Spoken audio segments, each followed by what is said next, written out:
Every culture has its own spooky stories about mysterious beings, and Native Americans are no exception. The legendary Native American Skinwalker may be based on traditional myths, but what makes ghost stories about skinwalkers so scary is that many are based on real-life encounters with the skinwalkers in present day. Modern-day stories of encountering a skinwalker mostly take place on or near reservations, but there are some exceptions. There are reports of skinwalkers as far away as Australia. So, whether you are a believer or a skeptic, scary Native American stories about skinwalkers are thrilling. If you're looking for some new nightmare fuel, you might want to stick around and take a listen and decide for yourself whether or not the Skinwalker legends are true. As for me, I'm a believer.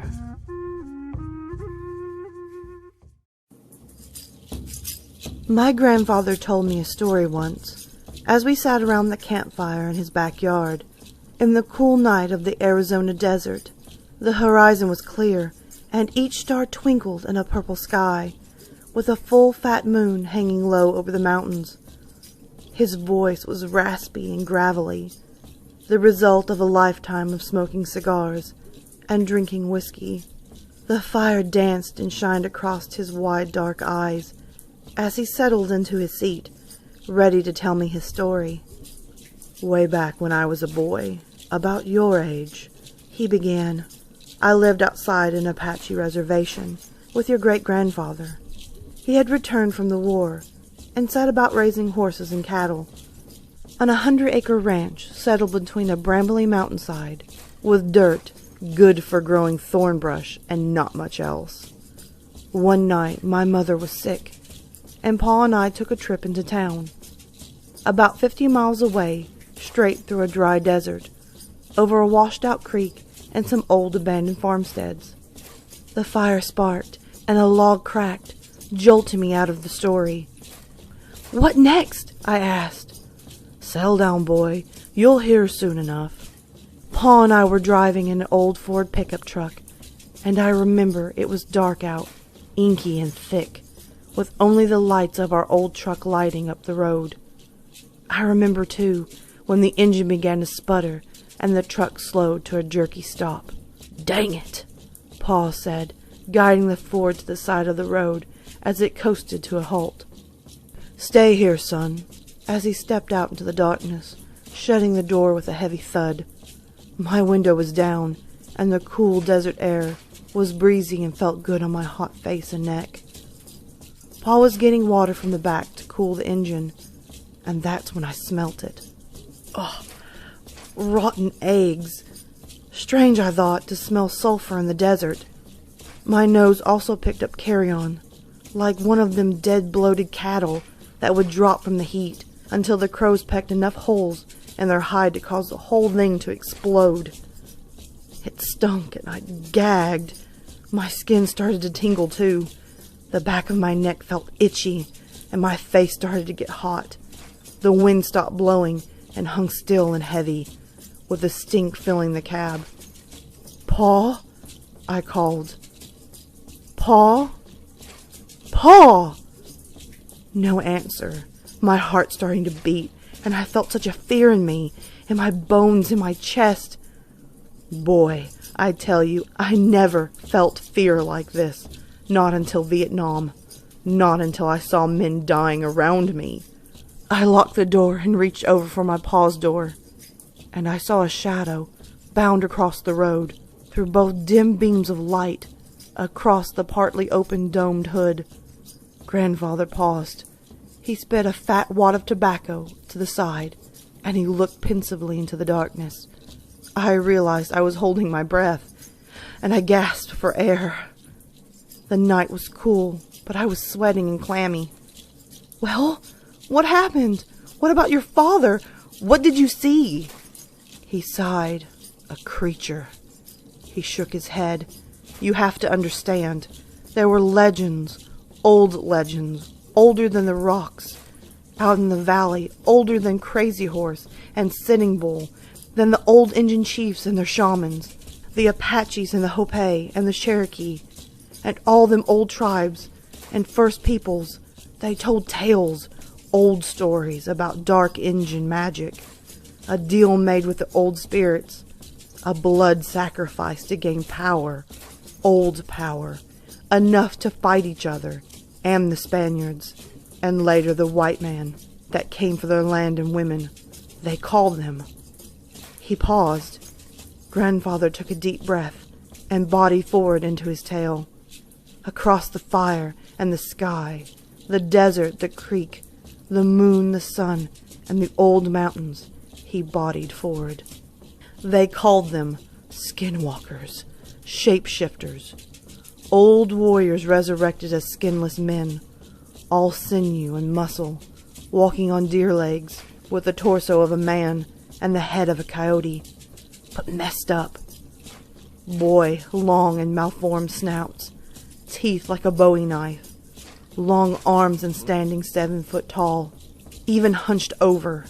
They'd gut the old cowboys and the white riders.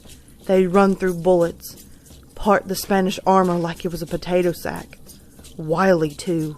They could change their voice to match the person you knew, or you might know. Boy, that's what I saw, big and fast. Only for a second, it ran across the road, gray and muddled, muscle flexing under its legs, hoofs clomping on the road, stringy, muscled, hunched shoulders, and it turned, looked right into the cab, looked right into my eyes. I promise, boy, I promise. It grinned at me. I sank into my seat in shock and fear, shaking. I knew death was near. The air was electric. I smelled ozone and brimstone. The air felt like right before the lightning comes and blows a tree into smithereens. Charged and full with power. I yelled for my paw, but no words came out, just a dry squeak. I was shaking as Grandfather told this story. He was still here, so I knew he lived, but the supernatural always fascinated me, and even now I felt the force of his words.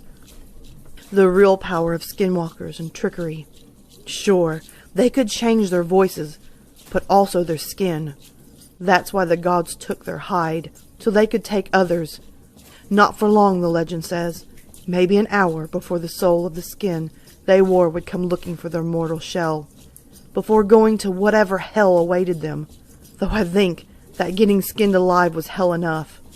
A minute passed, and it felt like a lifetime, 1 second in 1,000 years. My father's door opened, and I jerked my head to the left, putting my fist up to fend myself. "Son, it's me," my father said, before climbing into the cab. He grasped the steering wheel and pulled himself in awkwardly, jerking himself into the seat. I cringed in the corner. I looked at him. I looked hard. "Boy, your great-grandfather was a good man, treated me and my ma right. He fought the Nazis and saw the worst of men in Poland when he freed them from the camps. And now, I was taking his measure. Is this my father? Do I make a run or do I die? Is it him or not? Let's go get that medicine for your ma." As he pulled the truck into gear, pulled it out onto the road, and our trip resumed. I guess it was him after all. But how did you know? Was it because he said something about your mom? No, boy. I knew because out the window, out the corner of my eye, I seen that beast, running 50 miles an hour right next to the car, looking at me with them yellow eyes and grinning mouth. I looked and I saw it, hunched and angry, running next to us. My pa kept his eyes on the road, locked straight forward. "Son," he said, "don't look at it. Don't look at it." That's how I knew, boy.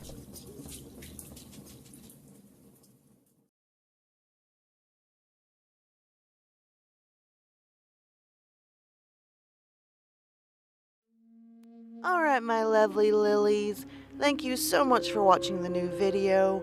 If you can, hit that subscribe and like button, comment below and tell me your thoughts. Also, don't forget to tap the little notification bell so you're always in the know on this channel.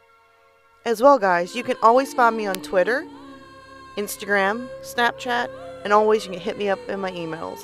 Feel free to send me your stories, whether they're fiction or totally true. I'm always up for some great stories.